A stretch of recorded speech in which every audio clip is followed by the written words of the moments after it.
Okay.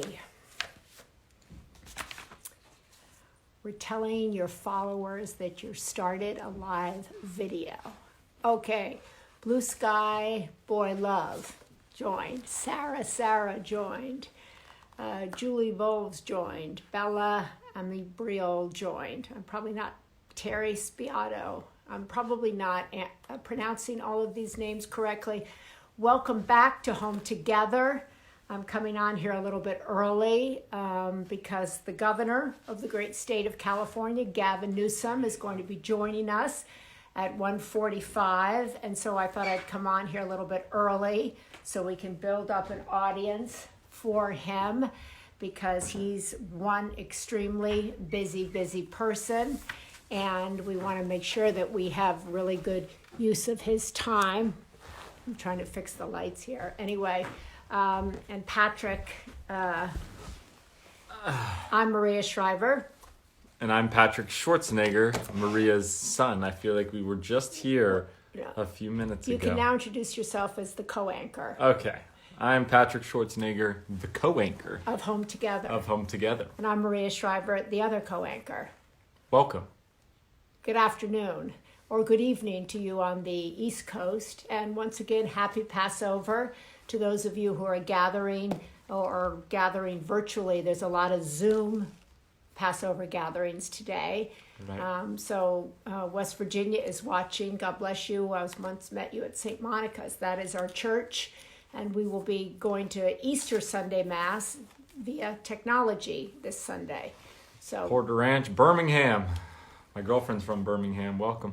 Oh, yes. You have a wonderful girlfriend, Abby Champion, and her family still lives in Birmingham. Yes, they do. They do. And so we're super excited in just a few minutes to be talking with Governor Gavin Newsom. As you have seen all over this country, the governors have been on the front lines, really scrambling to get masks, scrambling to get ventilators, scrambling to make sure all of their citizens stay in, practice social distancing. Many of them have been incredibly creative with the way they have encouraged us to stay in, with how they've managed this situation. I think this has really proven that it's important not just to vote in national elections, but to vote in local elections, statewide elections, because who you have running your state matters. Who your mayor is matters. And so I think we've seen that in real time during this crisis. Gavin's been doing a great job, says. Just got a message that Gavin said he is running a little bit late. So he will be on here in 7-ish minutes. 7-ish minutes? He's running 5-10 behind. Oh my goodness, you're going to have to talk to me for 5 or 7 minutes. I guess so. What are we going to do? Oh my God. Someone start the clock. I've been voting all my life. Foolish ASF. Foolish ASF. Thank you for sharing Newsom your knowledge. Is doing a great job. Well, how many people on here are new, and two, if you caught our segment this morning with Chef Andres, please let us know. We got some really great feedback from a lot of you guys saying how much you enjoyed it and how inspiring and impactful he is and continues to be. So we'd love to see who has been on here and watching us. Yes, I like that. Gavin and Garcetti both doing a great job. That's true here in California. I was just telling Patrick that I read a tweet from Governor Murphy in New Jersey. I saw some people there in New Jersey thanking Governor Newsom for the ventilators that are on their way to New Jersey. Also a tweet from Cory Booker, the senator from New Jersey, thanking Governor Newsom. Governor Newsom is sending out, I wrote that down, 100 ventilators to New York. Oh, there goes my co-host. 100 to New Jersey, 100 to Illinois, 50 to Maryland, and so on. So we'll talk to him about that, about how we're all in this together. So we're not just home together, but we're all in this together. So a state the size of California that's able to get 200 million masks. The governor announced that last night, able to get these ventilators. He's taking care of his state. That's what he's elected to do. But also he's taking care of his fellow citizens in this country, because at the end of the day, we're all in this together here in this country and obviously around the world. So this is a global moment. and it's definitely a national moment. So it's a big news day. Ventilators, masks, Bernie Sanders dropping out, and trying to consolidate the Democratic Party. So there's a lot of political news going on. Andrew Cuomo ordering the flags in New York to be lowered to half-mast because of the number of people who lost their lives today in New York. And then there are people trying to go about their daily lives, school their children, put food on the table. Chef Jose this morning, so inspiring about just getting food to people who need it. Working with homeless groups, working with local organizations to get food out to people who need it. And so there's so much good going on in the world. That's what this Home Together program has really been all about, is highlighting the healers, the helpers, the cultivators of hope. And we hope that these conversations have brought you some hope, have inspired you in some way, have lifted up your day in some way. I'm working for Gavin Newsom, actually, on his task force. I'm leading his task force on Alzheimer's prevention, preparedness, and the task forward. So I want to just mention that we're actually going to be doing a huge Alzheimer's town hall. I'm doing that without you. Wow. Yeah, on Facebook. Wow. Yeah, it's not Home Together, it's California Alzheimer's. So I didn't think you probably wanted to Shake my head. that. I see how it is. Yeah, so I didn't think you'd want to maybe join in on that. But if you're interested in Alzheimer's, if you're interested in caregiving, if you have been a caregiver or are a caregiver or a home health care worker, you can join us at 3 o'clock on Facebook, California Alzheimer's, where we're going to try to bring some much needed information to that community, which is large. A few people here are saying, how can we help? Maybe it's specific to Alzheimer's. I'm not quite sure, but I think Governor Gavin Newsom will tell you guys how everybody can help. And the town hall can be viewed at facebook.com, Alzheimer's California, I think it said. Okay. I've not done one of those before, but I can tell you tomorrow how it went. It's open to, you don't have to live in California. That's just the website. And it's done in partnership with AARP, the Alzheimer's Association, the Women's Alzheimer's Movement, and other organizations working on the front lines, trying to help those who are children of Alzheimer's, like I am, caregivers of those who live with Alzheimer's and other forms of dementia, home health care workers. There are millions and millions of people who are, I think 18 million people caring for people with Alzheimer's or other forms of dementia. And the governor has been leading on that. He also wants us to be better prepared. When we talk about being prepared, one of the jobs of a governor is to prepare their state for whatever comes. And so he's asked us to prepare California for the Alzheimer's crisis. So we're going to be doing that, or we are working on that for him as Someone we speak. just said the 7-minute clock went off. Oh. Wow. Someone really did have it running. Thank you. So I don't know. Do you go check and see if he's? I can go and check and see if he's waiting. it'll pop up in a second of people. It'll pop up. Oh, it's popping up. So let's see here. So, no, he's not on there quite yet. That's okay. We know that governors don't run according to schedule. They have really lots of things on their calendar. Yes, I'm sure he's quite busy in general, and then especially with everything that's going on right now. So we're very appreciative that he is taking his time today and coming on and speaking with us eventually. Yeah, and eventually. And also I took several questions that several of you left on when we asked you for what your questions would be for Chef Jose and or Governor Newsom. And a lot of you asked, really wanted him to know how grateful you were for his leadership. And you also wanted to ask him what this had taught him about leadership, what it had taught him about governing. So we'll try to ask him those questions. I enjoyed Glennon Doyle yesterday. Yes, Glennon Doyle was really good yesterday. She talked about her organization, Together Rising. She also spoke about her book, Untamed, and about this moment in our history. And so she was terrific. Tomorrow we're going to be speaking with Van Jones. I just saw the California governor's Instagram came up. You did? Yes, I How think did you tell that? No, they just commented. Oh, it just did. He California gave a little wave saying, hello, we're here. Oh. So now... and I just want to do a shout out to the governor's first partner, because she's also doing a terrific job, Jen Newsom. They have 4 little children.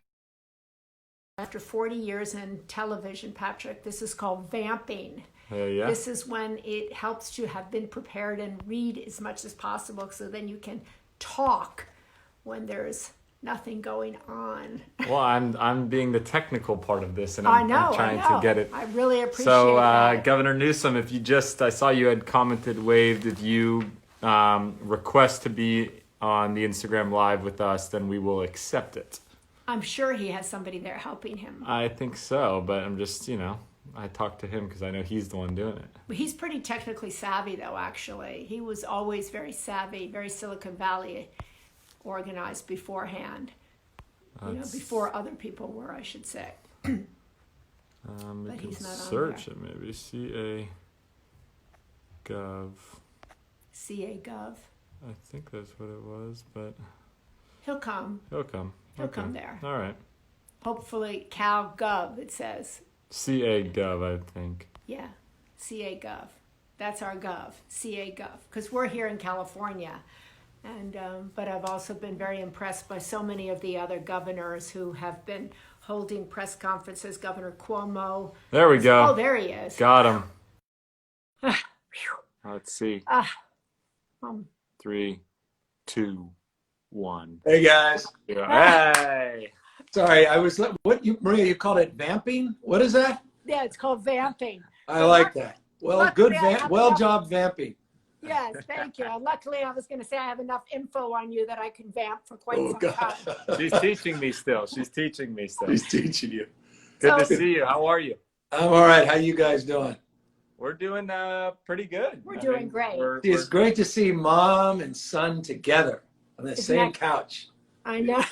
I feel like every time I've seen you, I'm with my mom. So we are practicing socially distancing. We are practicing that. We are staying at home, so we're heeding your advice. So we want to start, Governor, by everybody's been saying what a great job. First of all, what a great job you've done, how you've really led our state, how you've looked to other states. I don't want to talk about that, but you just recently came out with the newest figures for California.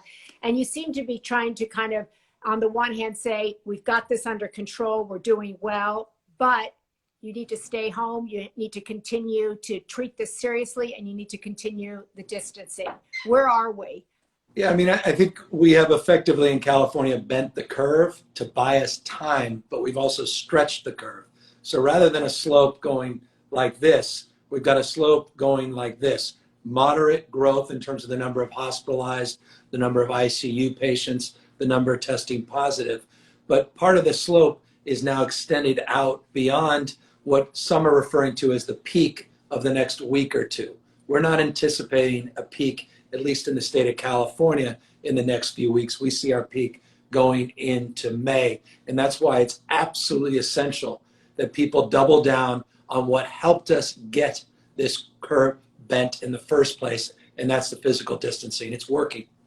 Right. I think it's been so, interesting to see on the news and talk with other people. They've been saying, oh, look, we're flattening out the curve. It's great.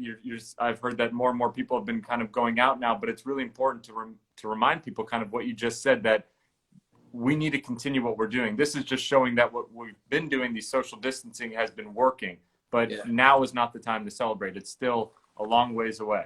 No, Patrick, just to reinforce that, I mean, we're just looking at, we get data every single day, so we can get a real sense.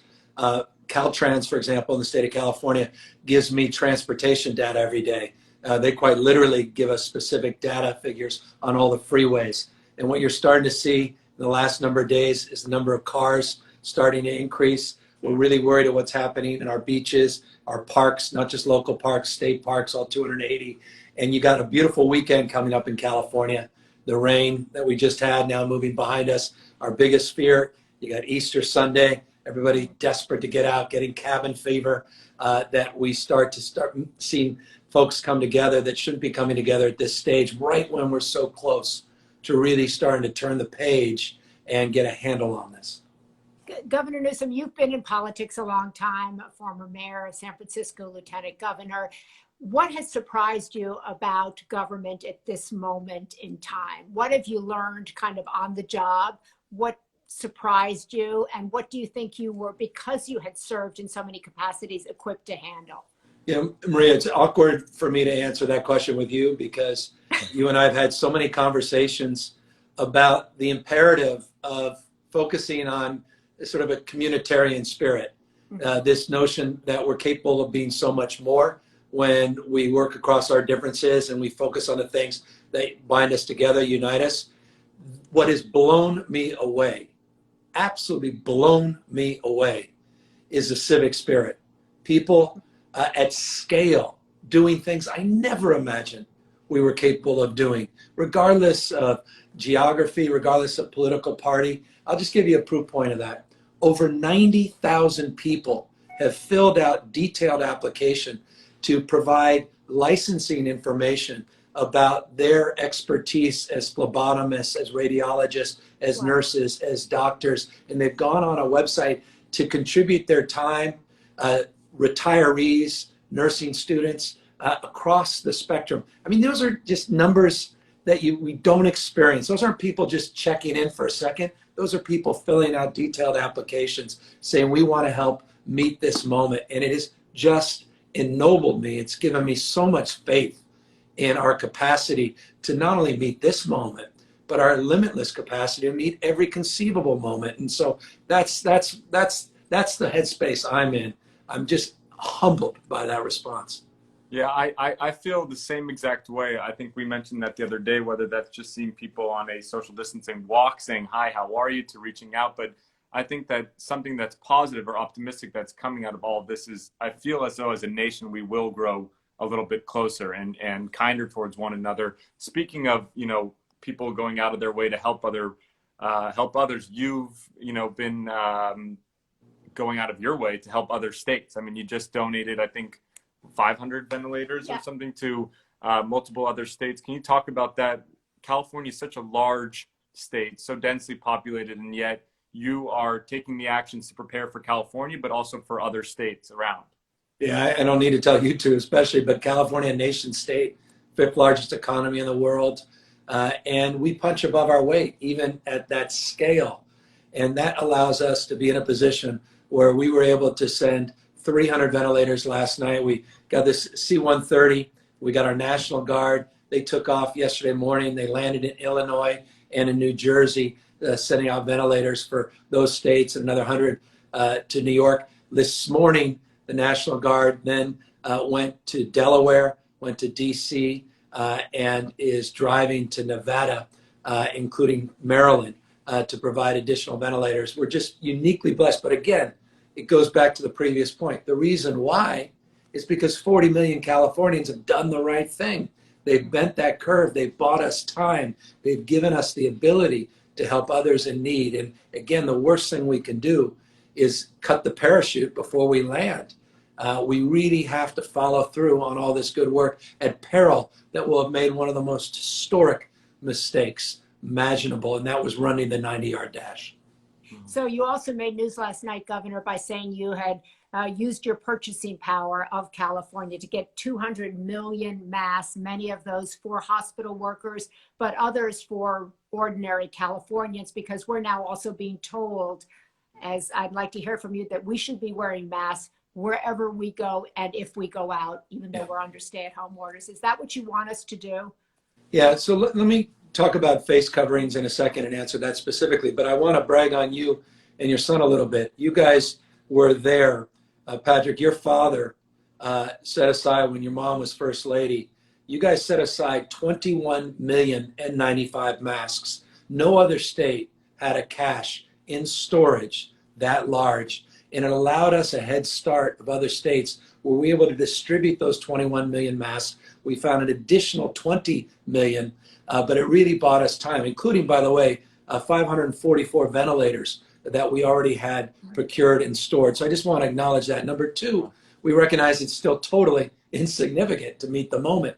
We need 500+ million additional units of protective face masks and shields and gloves and gowns and the like. And so we've been playing small ball. We were procuring 1 million here, 200,000 here, getting 20,000 here donated, which was fabulous. But we weren't meeting the moment, particularly in relationship, Maria, to your question. And that is, if we're going to provide face coverings for millions of Californians to go to the grocery store and to walk outside, how are we going to do that when we're limited in limiting the number of face masks available to our nurses and our doctors and even our grocery workers? So we decided we had to go big, and we just did that. We just made a deal, a couple deals, that will allow us to procure 200 million masks every 30 days. It's the biggest deal of its type anywhere outside of the United States, we think itself. And we put it in perspective, not only are we using our purchasing power, but let me tell you exactly what I mean by that.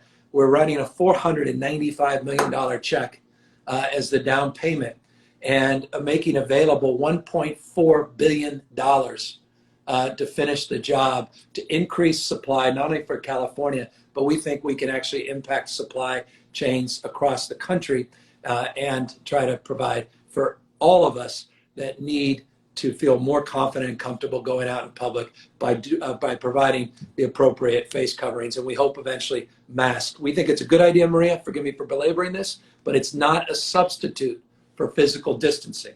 Right. So if you think you're going to put on a mask and then you can go out and play volleyball or hang out with your friends, that's not the point. We do advise, though, if you are going to the grocery store and you're in a queue or you have to do essential shopping, pharmacy and the like, that it's in your interest and in your neighbor and friend's interest to have a mask on. So, Governor, this morning we had on Chef Jose Andres, who I know you've been working with on Project Room Key, feeding homeless people. Almost daily, you seem to kind of be announcing some new initiative. You talked about asking people who had been in the medical profession to come back. You're asking ordinary citizens in the state of California to call, particularly elderly citizens, pick up the phone and call. You worked with the chef about getting food to homeless people. And the other thing that I thought was really interesting that you've done here, so many people are struggling with their mental health under these orders, telling people to stay home, particularly people who live alone, who are struggling financially in every way. Talk a little bit about what the state is doing to get ahead of people's anxiety and mental health challenges and where people can turn if they find themselves just at their wits' end. Maria, it couldn't be more timely. We lost 2 teenagers just up here in Sacramento in the last 48 hours that took their lives out of school, not feeling that their fate and future was in front of them, it was behind them, all the anxiety of youth combined with this moment. And so we want to make sure we're there for folks. We want you to stay at home, but we want you to know you're not alone and that we have resources and people care and they give a damn about you. So if you have, suicidal thoughts, we have hotlines. If you're struggling through this period, which of course all of us are struggling, we're all human with anxiety and insecurity. We're worried about our, we lost our job or our wages are down, our assets, what's the value of our home? Can we pay our mortgage? And maybe we could pay it this month, but are we going to be able to pay it in 3 or 4 months, our rent? And so we created a whole list of resources using our Surgeon General. California has a Surgeon General, and she's amazing. And she put out a whole guideline and checklist for kids, not just adults. And I know this is a tough website, but it's on our covid19.ca.gov website, covid19.ca.gov website. We'll put all of that is out there. We'll put that information up, and it's pretty clear. I went and checked it out, so it can guide you to professionals, which is important. Project Room Key can guide you if you're homeless or you have somebody who is homeless, if you have an elderly loved one. I mentioned, Governor, that you and I are working together on Alzheimer's. We're doing a big town hall after this. So you've really tried to step up to help vulnerable citizens. You put out an executive order last night about elderly people and young kids. What do you want the elderly to know that you understand about their plight? The Surgeon General, the last Surgeon General of the United States under the Obama administration said the number one preventable disease in the United States of America is social isolation. Just think about that a year or 2 or 4 years ago, and now combine this moment where people quite literally are cut off from loved ones, where their kids and grandkids can't give them a hug. They can't even physically check in on them because we want to isolate our seniors to make sure their health, which is so precious, is protected because they're most vulnerable to COVID-19.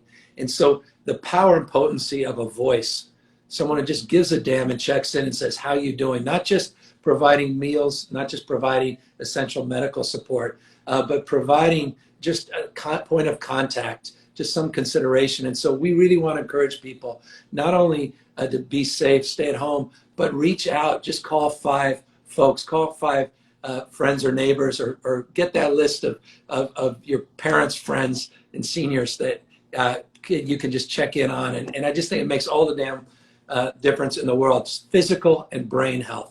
And we have to integrate all of that together. Yeah, absolutely. So good. And I'm really curious myself, and I was talking to my mom about this, and we've been doing kind of small business Saturdays every Saturday. And I saw that you were also trying to do stuff for small businesses in California with different forms of, maybe a bridge loan and a sales tax. A lot of the people on here are business owners, are employees of businesses. Can you explain a little bit more about what you're doing with small businesses? Patrick, I love it. We share a passion for entrepreneurialism. It was the cause of my life. It's the reason I'm in politics. I opened a little wine store right out of college, 1 part-time employee. We grew it to about 1,000 employees, 23 businesses. And trust me, I'm not saying that to impress you, but to impress upon you a passion for entrepreneurialism and small businesses. And I'm not talking about small business being 500 people earning $100 million a year. I'm talking about 2 or 3 employees, part-time employees, or people that don't even have employees but are self-employed. And look, man, these people put everything on the line. It's their identity. It's their future. It's what they, it's their dreams, and they're at risk and at peril unless we do everything we can. And so the most important thing we can do is get this federal program where we have $349 billion and get those dollars drawn down to small businesses. But people are having a hard time getting those loans from banks.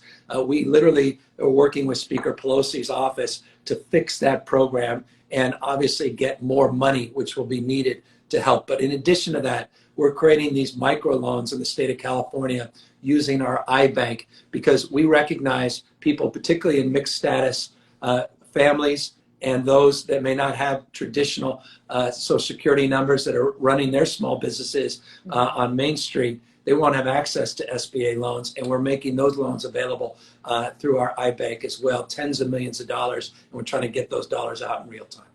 How do people get that? People are wondering because they're saying they're having trouble with the banks, they're having trouble accessing loans. Yeah, I hate to go back to that COVID19.ca website, but literally it's one of the bars on top of the COVID19.ca.gov website.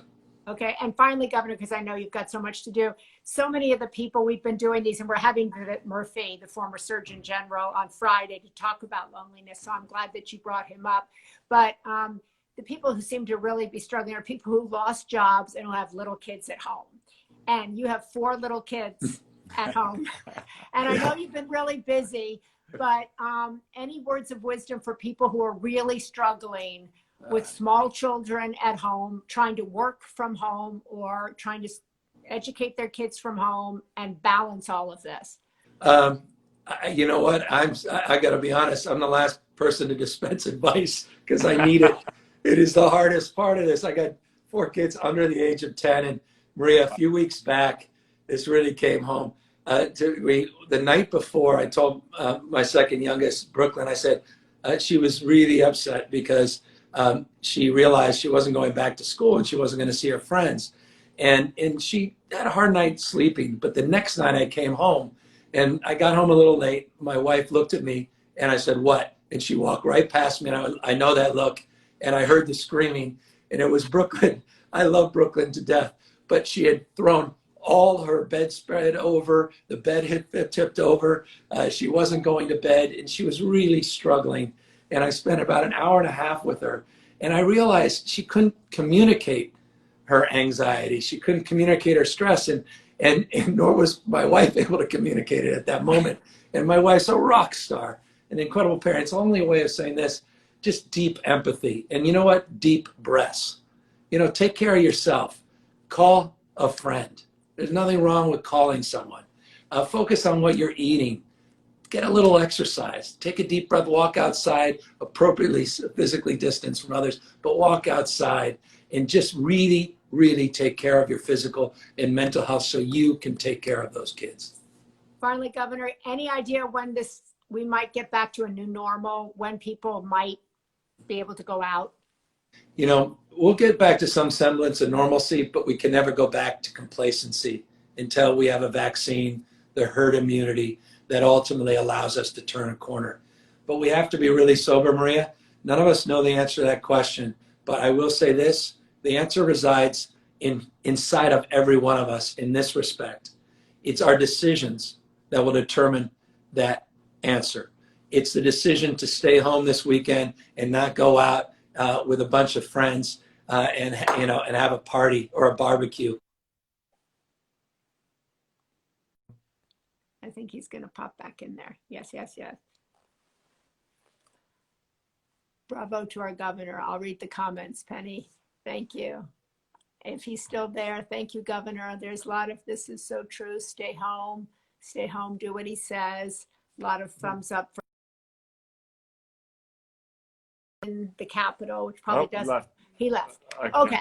It's all good. We had an amazing conversation with the governor of California, Gavin Newsom. I think that he talked about so many different areas from, gifting ventilators to other states, to the small business loans and how you can access that, to information about staying in touch with people if you're wanting to volunteer, call people. I think he was really interesting about how humbled he was. He's been in politics for a long time, and how kind of surprised he was about how people have stepped up and wanted to help. And if you go to the website, if you live in California, but even if you don't live in California, you can get a lot of good information on that COVID-19 cal.gov. Yeah. And we'll put it up in our stories or in our, how do you put that? The comments or whatever. The comments. I think some people already did put it up there. And if you remember it, if you guys can comment it. If not, we will put it on our Instagram story later today. Yes, where you can go. And that has information about mental health, about stress, about the vulnerable, about the elderly,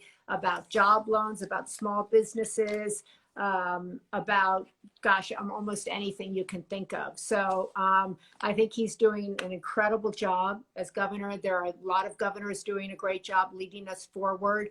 So they'll put covid19.ca.gov. Thank you guys for doing that. It's our pack. Thank you very much. So I don't know if anybody could read that. Also, there's kind of what a great day we've had. Two really inspiring men who are stepping up, who are learning. There, your sister just said, I can't wait for him to run for president. Wow, your sister watched. That's really great. That's a first. That's a first. Hi, Catherine. Hi, Catherine is geographically distant from, no, she's geographically close, but she's social distance over there. She's distant. No, she's not distant. She's distant. Just over there. She's in her own house, and she's serious about the distancing thing. Which is good. Which is good. So responsible. We admire that in her. Anyway, but we miss her. Yes. Anyway, so we want to thank Gavin Newsom. Great job, I think, getting the masks for Californians. Catherine Schwartzen said that was rude. We love you. What we said was we love you. Yes, we anyway, you. Ventilators to other states. That's how it should work in our country. We're all one. So I thought that was really terrific. I thought it was inspiring. They said that he'd been humbled by so many people. And I thought even his story at the end about his own family is indicative of what so many millions of families are going through. Kids who can't communicate, parents who are stressed out. So we're in this together. Are you leaving? Okay. No, sorry. All right. So anyway, we want to thank everybody for joining us on Home Together. Tomorrow we're welcoming Van Jones, who's another great journalist. He works over at CNN. He doesn't work with me at NBC, but he works at CNN, and he has his finger really on the pulse of this country, also does incredible work in our nation's prisons. And so he has a lot going. He has an organization himself. So many people, I think everybody we've had on has some kind of an organization. Yeah. Well, that's why what we're doing is what we're doing. Including We're- me. I have an We're organization. highlighting people that have organizations but are utilizing this time right now to find unique ways to give back and to help other people. And that's why we started this Instagram Live originally. That's exactly right. And that's why we're keeping it going, because there's so many people who want to come on and talk to you about the work they're doing and how they would like to work with you and how we can all work together. So that's our goal. That's what our makes goal. us feel good. And I hope it's what makes you feel good. I'm now going to go over to the Women's Alzheimer's Movement, which is the organization that I work with that works to understand why women are disproportionately impacted with Alzheimer's, and is working with the Alzheimer's Association, the governor, ARP, and we're going to have this big. Abby Champion. Oh, Abby Champion watch. Doesn't Wow. that? Oh, Stacey Abrams. That would be 3 p.m. Alzheimer's California on Facebook. If you want to join that town hall, which is open to the world, with the Alzheimer's California on Facebook. Yes. So you can join that. Patrick is free to go now and do whatever he wants. And so we want to thank all of you, and we will Thank see you you so here much. tomorrow with Ben Jones at 2:00. I'm Patrick Schwarzenegger. I'm the co-anchor now. I've now been, my role Elevated. has boosted, elevated. Yes. And this is where I sign off. Okay. I'm Maria Shriver, his co-anchor. And thank you so much for joining us. God bless you, and have a happy Passover if you're celebrating that, and enjoy the rest of your day. Thank you. Thank you.